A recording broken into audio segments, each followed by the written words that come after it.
चला मंडळी, आज आपण 5 ते 6 जणांना पुरेल असा पोटभरीचा आणि सगळ्यांच्या आवडीचा बेत करणार आहोत। मऊ लुसलुशीत जाळीदार इडली, चटकदार चटणी आणि अगदी साऊथ इंडियन स्टाईलचं सांबार। सगळ्यात आधी इडलीचं पीठ तयार करायचंय। त्यासाठी इथं मी 3 पेले तांदूळ घेतलेला आहे। हा इडली राईस आहे। किंचित जाडसर आणि लांबीला अगदी कमी बुटकासा असतो। याऐवजी तुम्ही कोणताही जुना जाडा तांदूळ वापरलात तरीही चालेल, फक्त ज्याचा भात चिकट होतो असा इंद्रायणी किंवा तत्सम तांदूळ वापरू नका। दुसऱ्या भांड्यात सेम त्याच पेल्याने 1 पेला उडीद डाळ घेतलेली आहे। डाळीसोबतच घालायचे आहेत 1 टेबलस्पून मेथी दाणे। थंडीच्या दिवसात मेथी दाणे खाणं आरोग्यासाठी अधिक फायदेशीर असतं, शिवाय पीठ आंबण्यासाठी सुद्धा त्यांचा चांगला उपयोग होतो। डाळ आणि तांदूळ हलक्या हाताने चोळून 2 ते 3 वेळा स्वच्छ धुवून घ्यायचे आहेत। ही अशी पांढरी खळ, पावडर, पेस्टिसाइड्स सगळं निघून गेलं पाहिजे। दोन्हीही चांगलं स्वच्छ धुतल्यानंतर पाण्याचा तळ सुद्धा असा छान नितळ दिसतो। आता हे डाळ तांदूळ 6 ते 7 तास असेच झाकून ठेवूया।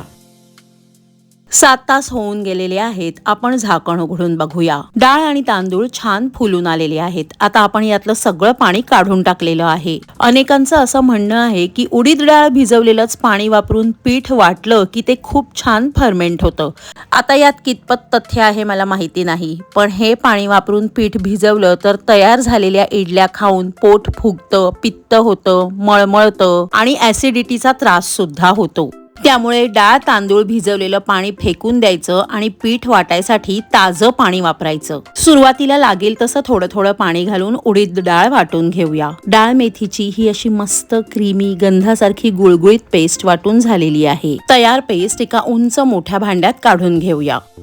यानंतर आपण तांदूळ वाटणार आहोत। तांदूळ जास्त आहेत त्यामुळे 2 बॅच मध्ये वाटायचे आहेत आणि पीठ चांगलं आंबण्यासाठी फुगून येण्यासाठी घातलाय हा सिक्रेट पदार्थ, 1 पेला भरून शिजलेला भात। तुमच्या रोजच्या वापरातला जो तांदूळ आहे त्याचाच ताजा भात करून थंड करून तो यात घालायचा आहे। कडाक्याच्या थंडीत सुद्धा शिजलेल्या भातामुळे पीठ अतिशय सुंदर फर्मेंट होतं। शिवाय फर्मेंट झालेला भात सुद्धा गट हेल्थ साठी खूप छान असतो। फर्मेंटेड भाताचे आपल्या शरीरासाठी होणारे अधिक फायदे जाणून घ्यायचे असतील तर गुगल सर्च अवश्य करा। लागेल तसं थोडं थोडं पाणी घालून तांदूळ मात्र जरा दरदरीत वाटून घ्यायचा आहे।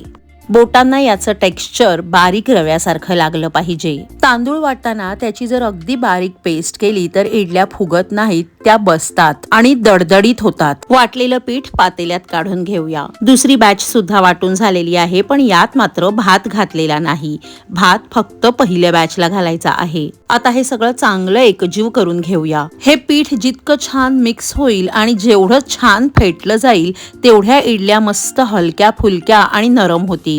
पीठ लवकर आंबवण्यासाठी आणखीन एक ट्रिक दाखवते। इथं एका पसरट तसराळ्यात पाणी एवढं गरम करून घेतलंय की बोट बुडवल्यावर गरम तर लागतं पण चटका लागत नाही। आता या तसराळ्यात इडलीच्या पिठाचं पातेलं ठेवून झाकून उबदार जागी 7 ते 8 तास फर्मेंट होण्यासाठी ठेवायचे। 8 तास झालेले आहेत। आपण झाकण उघडून बघूया। तुम्ही बघू शकता पीठ किती वरपर्यंत छान फुगून आलेलं आहे। भिजवलेलं पीठ अर्ध पातेलं होतं। 8 तासात पूर्ण पातेलभर अगदी काठाच्या वर पीठ आलेलं आहे। तुम्ही सुद्धा इथं दिलेल्या सगळ्या टिप्स फॉलो केल्यात तर अगदी कडाक्याच्या थंडीतही तुम्हाला सेम टू सेम हाच रिझल्ट मिळेल। हे पीठ मी तुम्हाला हलक्या हाताने उकलून दाखवते। हे बघा किती छान जाळीदार, हलकं, मऊ लुसलुशीत पीठ झालेलं आहे। अशा पिठाच्या इडल्या सुद्धा छान फुगतात, हलक्या फुलक्या मऊसूत होतात। आपलं इडलीचं पीठ तयार आहे। आता इडलीसाठी आधी सांबार करूया, मग चटणी आणि सगळ्यात शेवटी इडल्या करून घ्यायच्या आहेत। सांबार करण्यासाठी इथं मी 1 वाटी तुरीची डाळ 20 मिनिटं भिजत ठेवली होती। डाळ भिजवलेलं पाणी फेकून दिलंय आणि आता आपण हे डाळ शिजवून घेऊया। 1 वाटी डाळीसाठी 2 वाट्या पाणी घातलंय।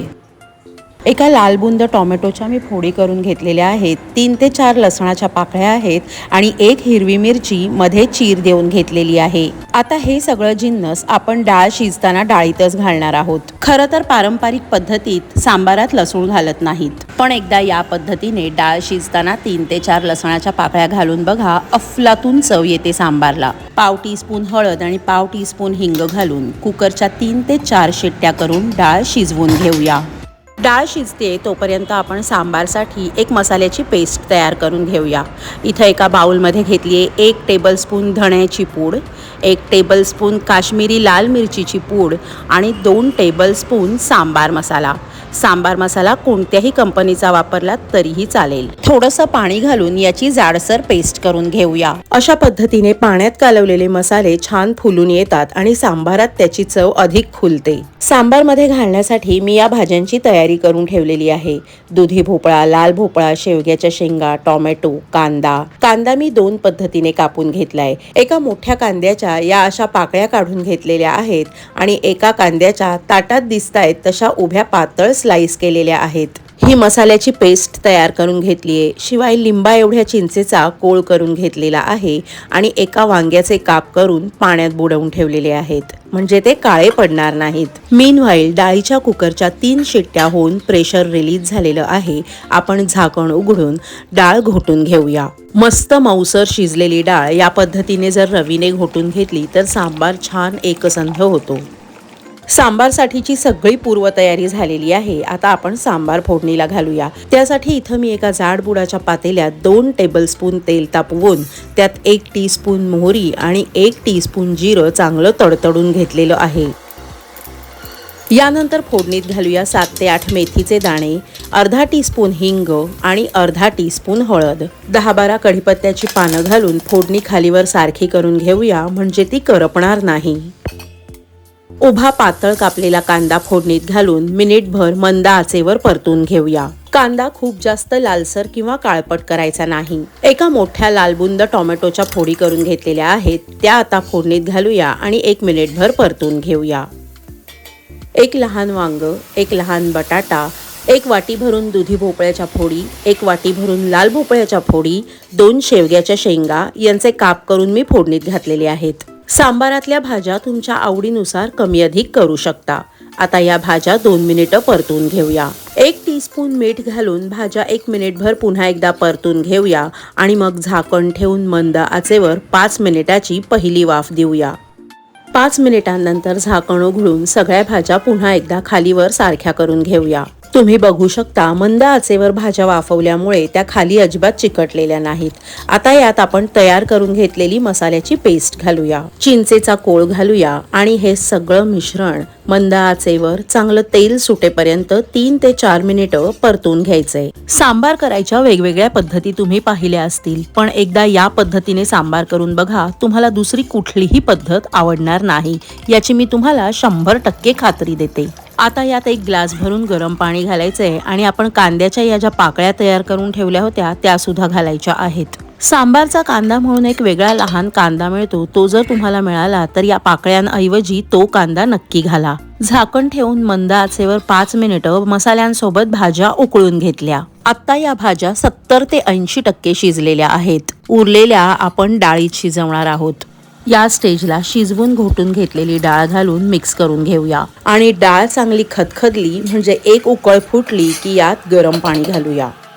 मी 1 लिटर पाणी घातलेलं आहे। लिंबा एवढा गूळ घातलाय आणि आता सगळं मिक्स करून घेऊया। तुम्हाला उडपी हॉटेलात मिळतं त्या चवीचं सांबार हवं असेल तर गूळ अजिबात स्किप करू नका। आंबट गोड तिखट चवीचं सांबार या पद्धतीने केलं तर अगदी झकासच होईल। पाण्याचं प्रमाण तुम्हाला सांबार कितपत पातळ किंवा घट्ट हवं आहे त्यानुसार ऍडजस्ट करा आणि आता मोठ्या आचेवर सांबाराला खळखळून उकळी येऊ द्या। गॅसची आच मंद करून 1 टीस्पून मीठ घालायचंय।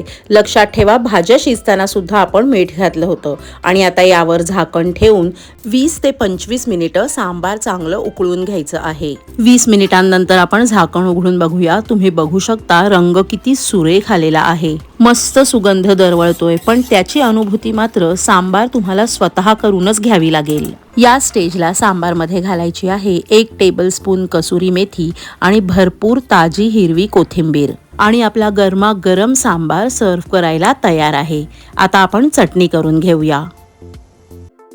चटणी करण्यासाठी इथं मी कढल्यात 1 टीस्पून तेलात 1 टेबलस्पून उडदाची डाळ परतून घेणार आहे। ओल्या रुमालाने डाळ चांगली पुसून घ्या, म्हणजे त्यावरची पावडर निघून जाईल। मंद आचेवर चांगली लालसर फ्राय करून घेतलेली डाळ थंड करून घेऊया। मिक्सरच्या भांड्यात घेतलाय 1 वाटी भरून ओल्या नारळाचा चव, 2 टेबलस्पून पंढरपुरी डाळव, तेलात परतून घेऊन थंड करून घेतलेली उडदाची डाळ, 4 ते 5 हिरव्या कंच तिखट मिरच्या किंवा मिरच्या तुमच्या आवडीप्रमाणे कमी अधिक करा, 10 ते 12 लसणाच्या पाकळ्या आणि 1 इंच आल्याचा तुकडा, मूठभर ताजी हिरवी कोथिंबीर, 1 टीस्पून जिरं, 1 टीस्पून मीठ, अर्धा टीस्पून साखर आणि 2 टेबलस्पून दही घालून हे सगळं थोडं थोडं पाणी घालून गंधासारखं गुळगुळीत वाटून घ्यायचंय। तयार चटणी एका बाउलमध्ये काढूया आणि आता त्याला आपण वरून फोडणी देऊया। फोडणीसाठी 2 टेबलस्पून गरम तेलात 1 टीस्पून मोहरी, 1 टीस्पून जिरं आणि 1 टीस्पून तीळ घालून चांगले तडतडून घेतलेत। त्यात 4 ते 5 कढीपत्त्याची पानं घातलेली आहेत आणि आता ही चुरचुरीत फोडणी चटणीवर ओतूया।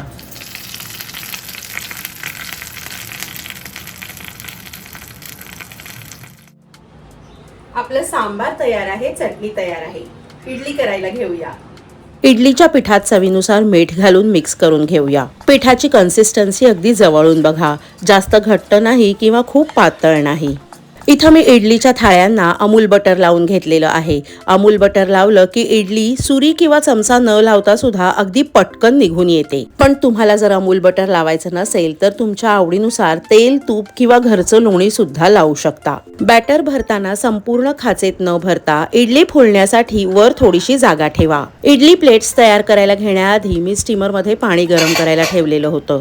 तयार केलेल्या 3ही इडली प्लेट्स स्टीमरमध्ये ठेवून मध्यम आचेवर 12 मिनिटांसाठी इडल्या वाफवून घेऊया। 12 मिनिटांपेक्षा जास्त वेळ इडल्या वाफवू नका, नाहीतर त्या थंड झाल्यावर चिवट होतात।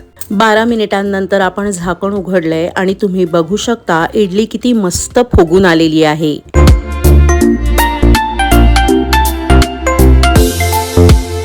इडली प्लेट्स स्टीमरमधून काढून 5 मिनिटं त्यातली वाफ जिरू द्यायची आणि मगच इडल्या डिमोल्ड करायच्या। हे बघा, चमचा किंवा सुरी न लावता मी निव्वळ बोटांनी इडल्या डिमोल्ड करते आणि इडलीच्या खाचेला अजिबात मागे पीठ न चिकटता स्वच्छ इडली निघून आलेली आहे।